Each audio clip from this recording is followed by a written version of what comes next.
Bismillahirrahmanirrahim. Assalamualaikum warahmatullahi wabarakatuh. Alhamdulillahirabbil alamin wassalatu wassalamu ala asyrafil anbiya'i wal mursalin sayyidina wa maulana Muhammadin amma ba'du. Jemaah sekalian yang kami hormati, sebagaimana pernah kami sampaikan bahwasanya ketika kita memandang Imam Asy'ari itu bukan sekadar memandang atau melihat dari satu buku.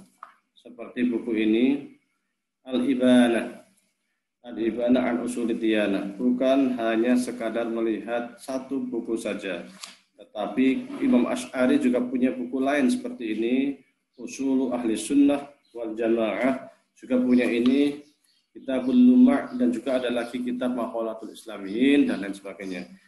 Pemikiran Islam Imam Asy'ari ini menjadi satu kesatuan yang tak terpisahkan terkait dengan pandangan beliau tentang Allah, pandangan beliau tentang manusia, posisi manusia di muka bumi sebagai khalifatullah, posisi manusia di alam raya, dan lain sebagainya. Artinya memang pemikiran beliau ini sangat komprehensif, satu kesatuan tak terpisahkan. Jangan kemudian kita melihat pandangan Imam Asy'ari dari kitab Al-Ibanah saja yang kemudian kita pahami sebagai sifat yang isbat. Padahal secara jelas di dalam Al-Ibanah itu Imam Asy'ari memang menggunakan kata isbat, tetapi yang di situ diterangkan secara jelas maknanya diserahkan kepada Allah Subhanahu wa taala. Sekadar isbat lafzi bahwa yatullah faqatih itu tangan, benar menggunakan kata tangan, tetapi maknanya diserahkan kepada Allah Subhanahu wa taala. Inilah sesungguhnya arti tafwid itu. Tafwid itu adalah mengakui makna lafaz zahir, tetapi maknanya diserahkan kepada Allah Subhanahu wa taala. Yang kedua, bahwasanya karena pemikirannya sangat komprehensif ini, maka kemudian Imam Asy'ari mendapat sambutan luar biasa dari para murid-muridnya. Bahkan kemudian dikembangkanlah menjadi sebuah bangunan ilmu kalam, bangunan ilmu tauhid yang luar biasa. Dikembangkan oleh Ibnu Furaq, dikembangkan oleh Imam Al-Baqillani, kemudian Imam Haramain, kemudian Imam Ghazali, kemudian oleh Syarstani, Imam Razi, Imam Iji, dan lain sebagainya.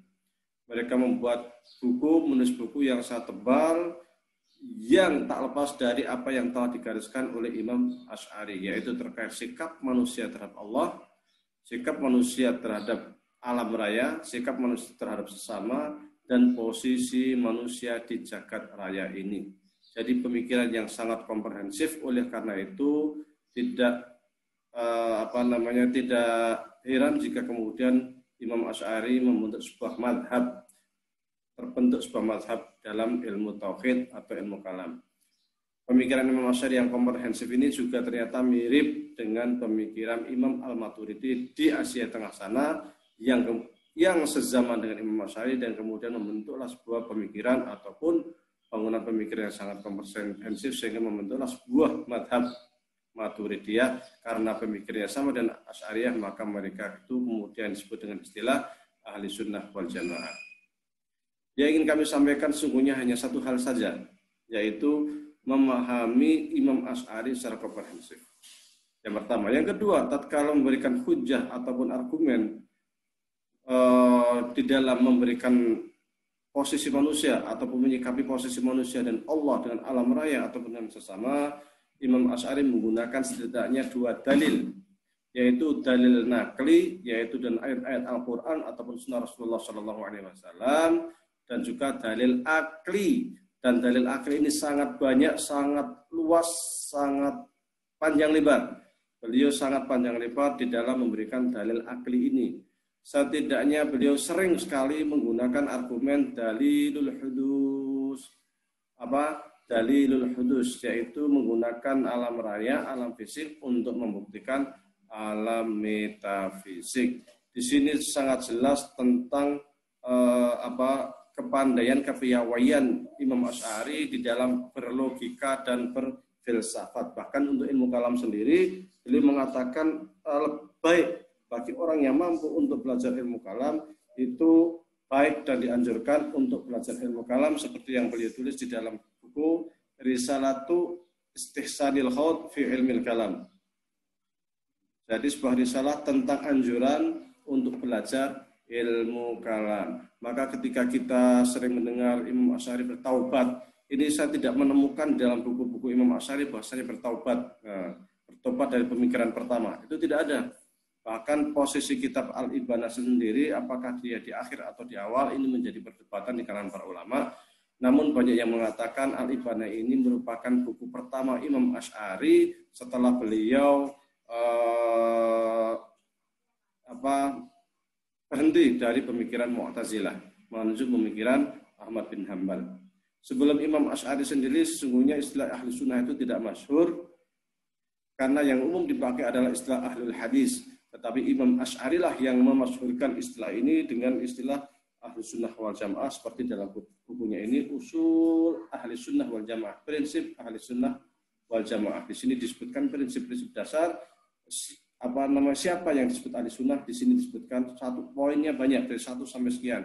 Ketika kita percaya dengan poin-poin yang disebutkan oleh Imam Asy'ari dalam kitab ini, maka kita akan disebut sebagai ahli sunnah wal jamaah. Jadi intinya jangan sekedar kita hanya ribut soal takwil atau isbat, ya kan? Jangan soal itu, karena sesungguhnya ilmu tauhid itu tidak sesempit itu. Imam Asy'ari tidak membahas tentang hal yang sesempit itu. Tapi ilmu tauhid itu, ilmu kalam itu membahas tentang manusia, membahas tentang posisi manusia, tentang Allah, tentang alam raya dan sebagainya.